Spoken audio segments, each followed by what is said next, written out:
La historia del arte siempre ha estado al servicio del poder. Es muy corriente que los artistas se encarguen de dignificar a los líderes, dejando un testimonio positivo de sus acciones, aunque muchas veces no coincida con la realidad.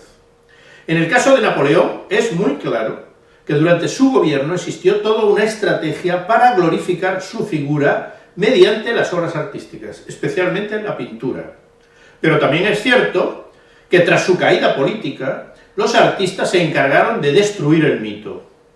Napoleón, antes y después de Waterloo, es un personaje en lo artístico completamente distinto. Si se encargaron de exagerar su imagen de líder, también se degradó su imagen tras la derrota. Tan discutible es la actitud de los artistas construyendo el mito como en su caída. El historiador Hugh North, en la obra Neoclasicismo, dice al respecto: la idea del arte como educación se transformó bajo el imperio en la idea del arte como propaganda, centrada además en el culto a la personalidad del emperador. Hasta el mismísimo David se dedicó a magnificar a Napoleón, y un gran clamor de fanfarria se eleva desde el fondo de los cuadros en que nos muestra a Napoleón cruzando los Alpes, coronando a Josefina en un paraíso de oro y plata, o distribuyendo águilas entre los generales que le juran lealtad. En definitiva, estamos ante un caso claro de la utilización del arte por el poder, con todas sus consecuencias, positivas y negativas. La fulgurante carrera militar y política de Napoleón Bonaparte estuvo asociada a una transformación de su figura de joven general a estadista internacional y emperador en solo 16 años. A través del arte, desde las cenizas del terror durante la Revolución Francesa, hubo que dignificar al nuevo líder y auparlo al prestigio de cualquier monarca europeo. Él mismo dirigió la campaña de cambio de imagen valiéndose de la escultura y la pintura. El proceso mitificador atravesó varias fases. La primera, durante su gobierno entre 1799 a 1815, donde se crea al gran héroe victorioso. Luego, en una segunda fase, entre 1815 y 1848, se desmonta la manipulación que se hizo de sus hazañas. Finalmente, fue de nuevo recuperado para la historia de una manera más objetiva. Durante el gobierno de su sobrino, Napoleón III, se resucitó su figura histórica de un modo más realista y sin tanta retórica, tras el traslado de sus restos a París, para ser inhumados en la Iglesia de los Inválidos. Con la llegada al poder, como primera medida, en 1800, Napoleón nombró oficialmente a David pintor de cámara. Un golpe de Estado convirtió a Bonaparte en cónsul de Francia el 18 de noviembre de 1799. Pero el pintor Antoine-François Calet lo idealizó en el cuadro Alegoría del 18 Brumario, con la simbólica victoria alada, cuando aún no se había descubierto la victoria de Samotracia. Pero después de la caída de Bonaparte, aquella subida violenta al poder se puso en evidencia en 1840 por el pintor François Bouchot en el cuadro El golpe del 18 Brumario.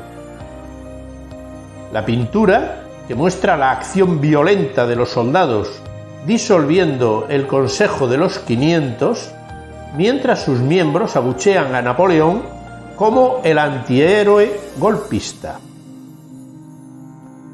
El fantasma de la legitimidad del poder alcanzado debería desterrarse, y todo ello con la fuerza de la imagen. Su adulador retratista David, en el cuadro Napoleón cruzando los Alpes, muestra al joven cónsul atravesando a caballo con sus tropas el abrupto paso de San Bernardo en los Alpes.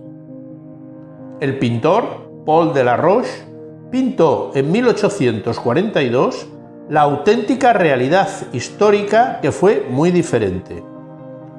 Bonaparte cruzó los Alpes a lomos de un mulo que le prestaron en un convento de monjas. Juan Augusto Ingres, otro de los pintores oficiales, realizó una aduladora imagen como César Imperator romano.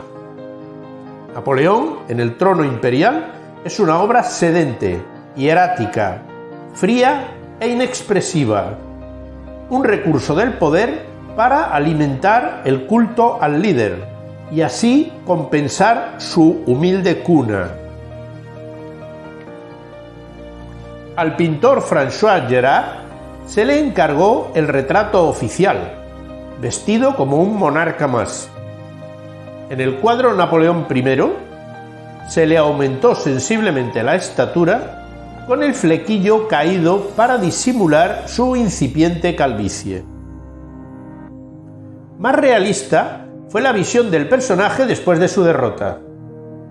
Napoleón abdicando en Fontainebleau fue pintado por Paul Delaroche, donde lo muestra abatido, luchando contra la obesidad, con las botas sucias, la calva prominente y el chaleco a punto de hacer saltar los botones.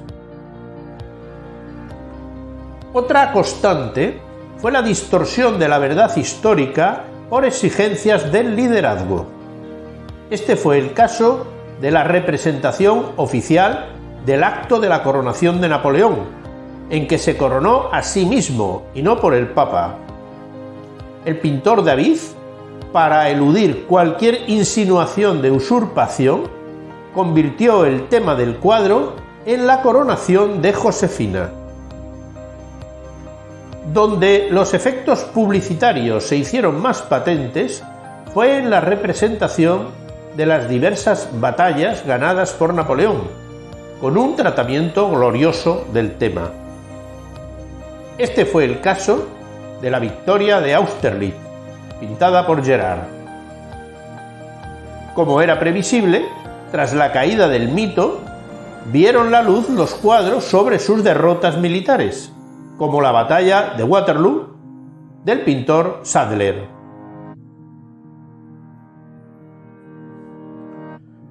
En la desastrosa invasión de Rusia, con la retirada de Moscú, el pintor Norten también exagera lo ocurrido, presentando al emperador abatido sobre su caballo. Aunque realmente Napoleón se retiró de Rusia abrigado en un trineo y dejando atrás en pleno invierno a su ejército derrotado. Durante la campaña de Egipto se produjo un episodio dramático cuando, al tomar la ciudad de Jaffa, la peste se extendió por las tropas francesas, debiendo dejar en un lazareto a los soldados enfermos.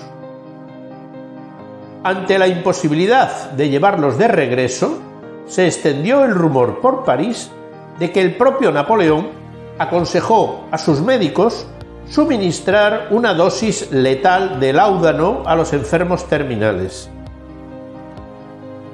A su regreso, se encargó al pintor Antoine-Jean Gros el cuadro Napoleón en el lazareto de Jaffa, convirtiéndolo, según las viejas tradiciones monárquicas, en sanador de enfermos, tocándolos con la imposición de manos. Aunque prestigiosos historiadores no le dan crédito, en el fondo, el cuadro y las caricaturas extranjeras sustentaron las sospechas más que acallarlas. Pero ante la pintura en el Louvre es imposible no comentar aquel siniestro acontecimiento.